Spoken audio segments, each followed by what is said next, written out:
Hello, my Gatewood Gators. I hope that you enjoyed my read aloud of Miss Rumphius, and I hope it inspired you to think of ways that you can make your community a more beautiful place. Like I mentioned in the video, it doesn't have to just be with flowers, although what we're going to be doing as a classroom is going to be involving flowers and spreading joy that way. So all of your teachers have been working hard to make sure that you get paper lunch bags that have both a bulb and a plant list of instructions on how to plant your bulbs. And you can see you're going to have some beautiful daffodils popping up in no time come spring.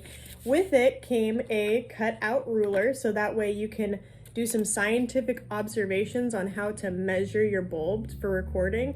And I also put these arrows here so that you know how deep in the ground your bulb should be. So it should be between these two arrows, 3 and 6 inches. So if you get a chance, if you don't have a ruler, you can use this one and you can just set it into your hole just to see if it's deep enough. So that's a handy little thing to cut out.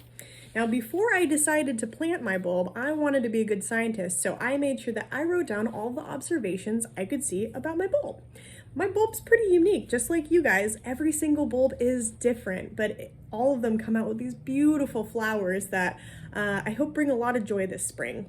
So I made some scientific observations. I used my ruler to measure to see how wide and how long my bulb was, and I did my very best job drawing a picture. Is this a perfect picture? No. Miss Emma's not always the best when it comes to drawing. I just did my best, so not scribbling something out, just trying to the best of our ability, really looking at your bulb, seeing which angle you want to draw it at, and just doing your best job. I used colored pencils, but you could use markers. You could use crayons, that'd be cool. You could even use watercolors, so be creative with this, but just try to make it as accurate as you can. And I also wrote some observations. Depending on your teacher, they might have different requirements, but I just really wanted to write everything down. I wrote that the bulb is dark and light brown with streaks. I saw some streaks going down it. It has 2 pointed tips. One tip is larger than the other. I think I made a good enough observation there.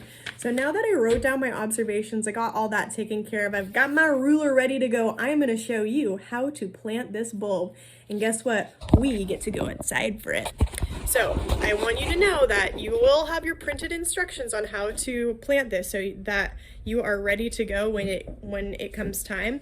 I suggested you could put it in a pot outside, you could put it in your very own garden, or if you don't have a garden yourself, think about a place in your community that you could just dig up a hole and plant it, because it would bring so much joy to somebody walking down the street to find a little daffodil popping up from you. I apologize about the noise on my street. I am going through the jungle of my yard. So many plants.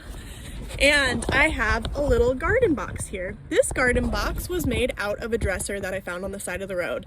This just shows that you can do so many amazing gardening projects with not that many materials. So I dug a hole using a shovel. I hope you have shovels at home. If not, get creative. You could always use a spoon if you have one. Just make sure to check in with your parents on that.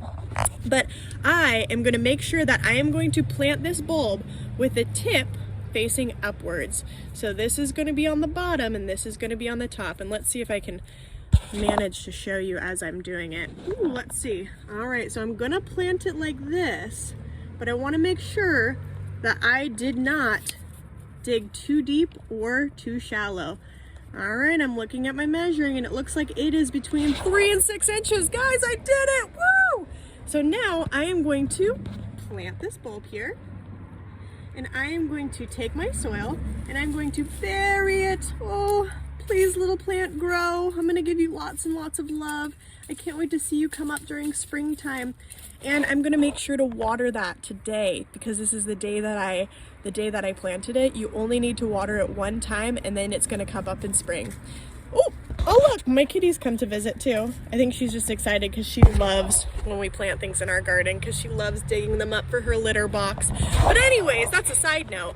I cannot wait to see all of your guys' beautiful blooms come up. I can't wait to hear all of your ideas on how to make a world a better place, and I will see you soon. Bye.